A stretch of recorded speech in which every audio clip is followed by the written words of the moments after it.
Bismillahirrahmanirrahim. Alhamdulillah rabbil alamin wa bihi nasta'in ala umuri dunya waddin.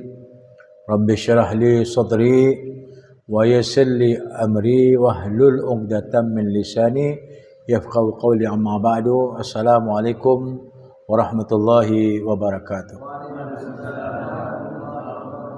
Hadirin hadirat yang dimuliakan Allah, alhamdulillah di sore hari ini kita diberi oleh Allah Subhanahu wa taala kesempatan untuk hadir mengkaji Al-Qur'an. Mudah-mudahan apa yang nantinya kita sampaikan bisa dimanfaatkan dan diamalkan serta diikhlaskan semata-mata mengunduh ridha Allah Subhanahu wa taala, sehingga dengan itu Allah ridha kepada kita dan kita diberi bimbingan oleh Allah SWT, diteguhkan iman kita, akidah kita, syariat kita, sehingga dengan amaliyah kita benar-benar menjadikan suatu kerinduan kepada Allah Subhanahu wa taala di dalam berbuat baik dan taat kepada Allah dengan mengikuti peri kehidupan Rasulullah sallallahu alaihi wasallam. Alhamdulillah kita sampai kepada ayat 31 surat Al-Imran. A'udzubillahi minasyaitonir rajim. Bismillahirrahmanirrahim. Qul in kuntum tuhibbunallaha fattabi'uni yuhibbukumullahu wa yaghfir lakum dzunubakum wallahu ghafurur rahim.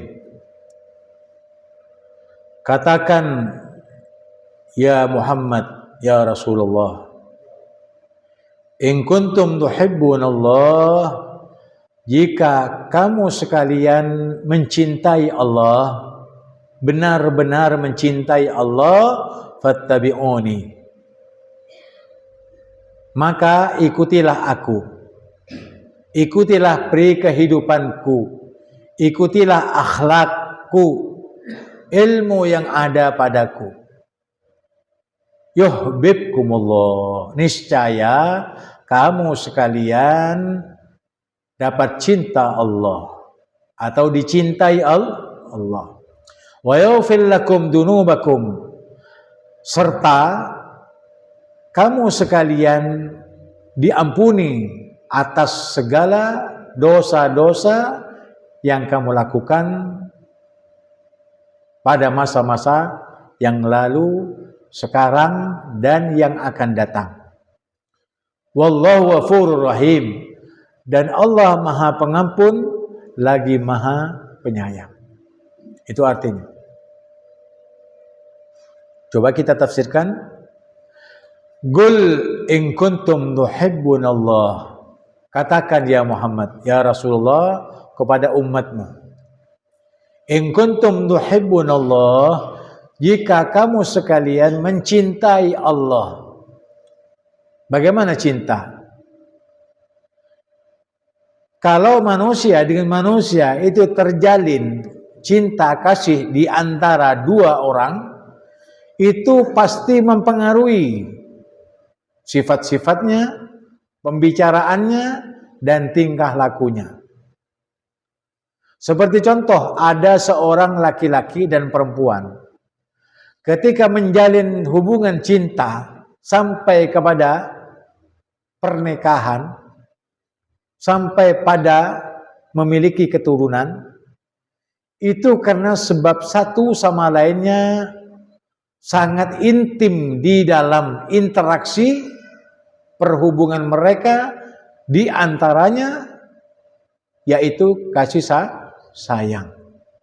Untuk mendapatkan hasil daripada cinta ketika dihubungkan antara laki-laki dan perempuan dengan pernikahan, maka tujuannya satu, yaitu memiliki keturunan. Betul tidak? Nah, ketika memiliki keturunan, mereka sangat bangga. Kenapa? Karena apa yang dijalin hubungan cinta itu betul-betul terwujud dengan seorang anak yang dikaruniakan oleh Allah Subhanahu wa taala sebagai hadiah dari hasil cinta dan hubungan kasih dan sayang. Itu manusia. Nah, bagaimana cinta kita kepada Allah Subhanahu wa taala? Jangan-jangan cinta kita hanya terjalin antara suami dan istri kepada Allah, malah tidak sebagaimana terjalin antara laki-laki dan perempuan sampai terjadi hubungan kasih dan sayang. Oleh karena itu lebih-lebih utamakan Allah Subhanahu wa taala, sang pencipta kalian, dari tidak ada menjadi ada. Nah, kalau orang sudah cinta kepada Allah, apapun saja yang diperintahkan oleh Allah untuk diamalkan, pasti yang cinta itu tidak mau meninggalkan, sekecil apapun. Karena sekecil apapun dari apa yang kita amalkan berupa kebaikan, maka manfaatnya kembali kepada kita. Adapun sekecil keburukan yang kita lakukan juga madaratnya menimpa kepada kita sebelum di akhirat. Oleh karena itu jangan kamu berpikir tentang masalah bagaimana kita hidup di akhirat penuh dengan kenikmatan. Karena apa? Karena di dunia penuh dengan nikmat yang Allah berikan kepada kita. Bahkan jika kamu hitung-hitung nikmat yang Allah anugerahkan kepada kita, niscaya kita tidak mampu menghitungnya. Wa in ta'uddu ni'matallahi la tuhsuha. Betul. Jasad ini, mata yang bisa melihat, telinga yang bisa mendengar, lisan yang bisa berbicara, hati yang bisa paham terhadap ayat-ayat Allah sehingga bisa berbuat sesuatu yang taat dan meninggalkan maksiat. Itu karena sebab pengaruh daripada Allah Subhanahu wa taala yang Allah tanamkan cinta kita kepadanya. Oleh karena itu jangan palingkan hatimu sedikit pun daripada mengunduh cinta Allah kepada kita. Gimana caranya? Penuhi cintamu, penuhi hatimu untuk cinta pertama kali kepada Allah. Paham? Nah, ini cinta. Jadi kalau sudah manusia hidup, maka Allah Subhanahu wa taala itu tanamkan di dalam hatinya rasa cinta. Oleh karena itu, orang yang berbuat taat, kita yang berbuat untuk meninggalkan maksiat, itu karena sebab cinta. Orang yang tetap menjaga untuk mendirikan sholat yang 5 waktu, ditambah sholat tahajud, ditambah dengan sholat-sholat sunnah, qabliyah, ba'diyah, nawafil, duha, dan lain sebagainya, itu kita dapat mendirikan, bisa melaksanakan karena sebab cinta. Dan sebaliknya, orang yang tidak sholat itu karena tidak ada cinta atau kurang cintanya kepada Allah. Orang yang berbuat maksiat itu karena sebab kurang cintanya kepada Allah. Karena Allah telah melarang. Dan larangan itu sedikit dibandingkan dengan apa yang Allah SWT halalkan bagi kita. Minuman contohnya. Minuman yang haram hanyalah khamr dan yang memabukkan. Selesai urusannya. Tapi yang lain daripada itu semuanya halal. Susu, kopi, teh, apa saja minuman-minuman itu halal. Cuma sedikit yang diharamkan. Kenapa kita harus tidak bisa meninggalkan apa yang diharamkan oleh Allah Subhanahu wa taala? Katanya cinta. Kenapa melakukan maksiat? Katanya cinta. Kenapa kamu meninggalkan syariat? Orang yang cinta itu selalu taat di dalam segala hal. Ittaqillah haitsu ma kuntah. Bertakwalah kalian semuanya kepada Allah di mana saja kamu berada. Jangan beri kesempatan jasad ini, roh ini untuk meninggalkan dan mengunduh cinta Allah dengan rasa cinta yang ada dalam hati nurani kita. Jelas? Nah.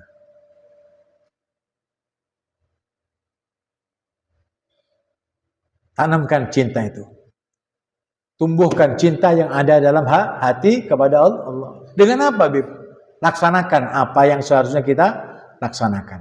Lakukan apa yang seharusnya kita lakukan. Tinggalkan yang seharusnya Allah menyuruh kita untuk meninggalkannya.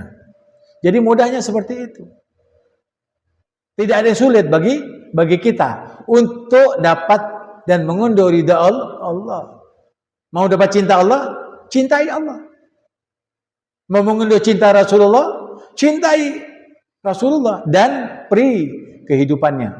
Ikuti akhlak, tata keramanya. Ikuti ilmu-ilmunya. Peri kehidupannya, biodatanya. Lihat sejarahnya. Bagaimana Rasulullah SAW ketika sholat, ketika haji, ketika puasa, ketika makan, ketika berkumpul dengan istrinya, ketika berkumpul dengan keluarganya, bagaimana mereka Rasulullah berkumpul dengan sahabat-sahabatnya, bagaimana Nabi Muhammad menjadi pemimpin ketika itu dengan sahabat-sahabat dalam perang dan sebagainya. Itu semuanya sudah ada di dalam Al-Quran dan Sunnah. Tinggal kita betul-betul belajar. Iqra, baca. Jangan sembarangan di dalam hidup. Karena kamu nanti akan dimintai pertanggungjawabannya ketika kamu berbuat baik ataupun buruknya kembali kepada kita semuanya. Faham? Nah, itu cinta. Sebaliknya orang yang tidak mengikuti Al-Quran, tidak menyembah kepada Allah, tidak mengikuti peri kehidupan Rasulullah, karena tidak adanya rasa cinta. Jadi manusia itu ada yang mencintai Allah, ada yang mencintai taghut, setan. Orang yang mengikuti setan berarti tidak mau membaca dan mengkaji Al-Quran. Karena Al-Quran ini khusus bagi orang yang bertakwa saja. Dalikal kitabul la raiba fihi hudan lil muttaqin. Ini Al-Quran tidak ada keraguan untuk dibaca, untuk dikaji, untuk diaplikasikan dalam kehidupan sehari-hari, khusus saja bagi orang yang bertakwa, bukan yang lainnya. Kalau tidak Islam, tidak bisa mengkaji Al-Quran. Walaupun dia mengkaji, tetapi bukan untuk diaplikasi, tapi bahkan untuk dijadikan senjata untuk memporak-porandakan orang Islam, mencabik-cabik kesatuan Islam. Karena itu Allah pun juga menyatakan apa? Jangan kamu bercerai-berai. Jangan kamu bercerai-berai. Bersatulah kamu di dalam akidah. Bersatulah kamu di dalam syariat Islam. Jadilah kamu bersaudara satu sama lainnya.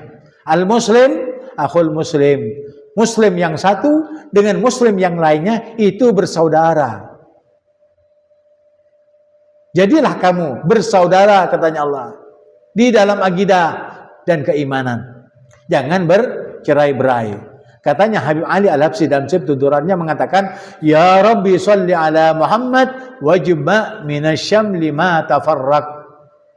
Berkatnya Nabi Muhammad SAW, aku berselawat kepadamu ya Rasulullah, jangan sampai kau cerai-beraikan umatmu setelah mereka bersatu dalam satu akidah Islamiyah. Kamu Islam, lesanmu jaga. Kamu Islam, perbuatanmu jaga. Tingkah lakumu jaga. Ikuti peri kehidupan Rasulullah, bagaimana Nabi berbicara, bagaimana Rasulullah berkata-kata, bagaimana Rasulullah berbuat suatu perkataan dan perbuatan. Ikuti semuanya, karena itu semuanya baik. Laqad kana lakum fi Rasulillahi uswatun hasanah. Sungguh ada suri teladan bagi kamu sekalian pada diri Rasulullah. Oleh karena itu, jangan kamu mengikuti orang-orang yang tidak bersumber ilmunya dari Nabi Muhammad SAW dan kitabullah. Paham? Itu enaknya orang Islam.